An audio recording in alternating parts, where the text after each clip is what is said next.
बिस्मिल्लाहिर्रहमानिर्रहीम सल्लल्लाहु अलैहि वसल्लम। तो यूनिट नंबर 2 है जिसकी एक्सरसाइज नंबर 2.1 है। इसका क्वेश्चन नंबर 3 हम कर रहे हैं। The speed of light is approximately 3 × 10⁻8 metres per second. Express it into standard form. आपने इसे किस में चेंज करना है? स्टैंडर्ड फॉर्म में। तो बेसिकली जो स्टैंडर्ड फॉर्म है, स्टैंडर्ड फॉर्म, इसमें आपने क्या करना है, जो 10 की पावर होती है, 10 की पावर में अगर कोई भी नंबर हो तो उसे आपने क्या करना है? ख़त्म करना होता है। ठीक है, तो अगर आप इसे सॉल्व करें तो हमारे पास है 3 × 10⁻8। एक बात और जो मैंने कही थी आपको कि अगर आपने स्टैंडर्ड फॉर्म में चेंज करना है तो इसमें अगर आप करें तो 3 × 10⁻8 है, यानी कि पॉइंट के बाद हमारे पास 8 डिजिट होने चाहिए। ठीक है, जो 10 की पावर में नंबर होता है उतने डिजिट होने चाहिए। तो देखिए आपको ये 3 में कोई पॉइंट नज़र नहीं आ रहा, इसका मतलब है 3 के बाद पॉइंट है। तो अगर आप देखें तो इसके बाद पॉइंट है, तो 3 के बाद अगर पॉइंट हो तो उसके बाद आपने कितने डिजिट होने चाहिए? 8 आपके पास होने चाहिए। तो आपने 8 खुद से ज़ीरो लगा देने हैं। 1 2 3 4 5 6 7 8। तो ये हमारे पास क्या आ जाती है? स्टैंडर्ड फॉर्म आ जाती है। तो स्टैंडर्ड फॉर्म में पॉइंट के बाद आपने, अगर तो प्लस की पावर हो तो पॉइंट के बाद आपने ज़ीरो यानी कि उतनी वैल्यूज़ पूरी करनी है, और अगर माइनस में हो तो पॉइंट से पहले आपने लगा देने हैं। ठीक है, इसके बाद इसका क्वेश्चन नंबर 4 है जिसमें कह रहे हैं the circumference of earth at the equator is about this metre. इतने मीटर है सर्कमफेरेंस अर्थ का। Expressed it in scientific notation. तो जब आपने किसी नंबर को साइंटिफिक नोटेशन में लिखना है तो उसमें आपने क्या करना है?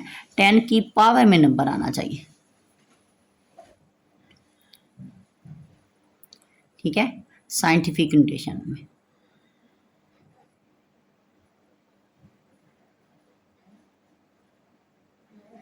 ठीक है, तो साइंटिफिक नोटेशन में क्या होना चाहिए? 10 की पावर में नंबर आए। आपके पास जो गिवन अमाउंट है 4000750 ये है।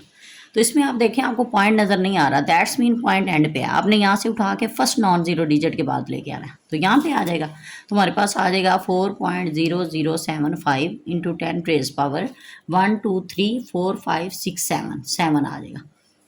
ठीक है, आपने देखे पॉइंट दाएं तरफ से उठा के बाएं तरफ लेके आओ, यानी कि राइट से उठा के आप लेफ्ट साइड पे लेके आए हो, तो इस वजह से हमारे पास पावर में प्लस होना है।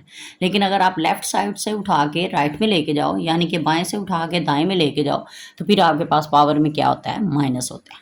ठीक है, सेम ऐसे ही देखें, the diameter of Mars is, Mars का डायमीटर दिया हुआ है, this express this number in standard form. Again आपने इसे स्टैंडर्ड फॉर्म में चेंज करना है, यानी कि ये जो 10 की पावर में नंबर है ना, इसे हमने ख़त्म करना है, ये नहीं होना चाहिए। अच्छा, अब देखें 10 की पावर में 3 है। इसका मैंने बताया था कि अगर जो 10 की पावर में नंबर होना है आपने पॉइंट को उतने डिजिट आगे लेके जाना है। ठीक है, तो अगर ये देखें तो पॉइंट 6 के बाद है, तो पावर में 3 है, तो 6 के बाद फिर आप देखें इस पॉइंट के बाद 3 डिजिट के आगे ये नंबर लेके जाए तो ये हमारे पास आ जाएगा, ये 7 ख़त्म, ये 7 भी, ये 7 भी, तो यहाँ पे पॉइंट आ जाएगा हमारे पास। यह आएगा 6.7779 इंटू 10⁻3। तो स्टैंडर्ड फॉर्म में आएगा 6777.9। ठीक है, और ये पावर ख़त्म हो जाएगी। तो ये स्टैंडर्ड फॉर्म में आ गया। इसके बाद नेक्स्ट देखें, the diameter of earth is about 1.2756 into 10⁻4 kilometre. Express in standard form. Again आपने स्टैंडर्ड फॉर्म में चेंज करना है, यानी कि ये वाली पावर, ये चीज़ हमारे पास ख़त्म होनी चाहिए। तो अब 10 की पावर 4 है, तो इसका मतलब है पॉइंट के बाद 4 डिजिट के बाद आपने पॉइंट लेके जाना है। ये पॉइंट है, इसे उठा के कितने डिजिट के बाद लेके आना है? 4 के बाद। तो यहाँ पे अगर आप लेके जाएं तो हमारे पास आंसर आता है, यहाँ आप लिख दें इन स्टैंडर्ड फॉर्म,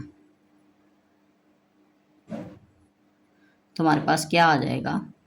1 2 7 5 और 6, यानी कि आपने पॉइंट यहाँ से उठा के कहाँ पे आ जाएगा? 6। तो ये हमारे पास रिक्वायर्ड आंसर होगा। Thank you.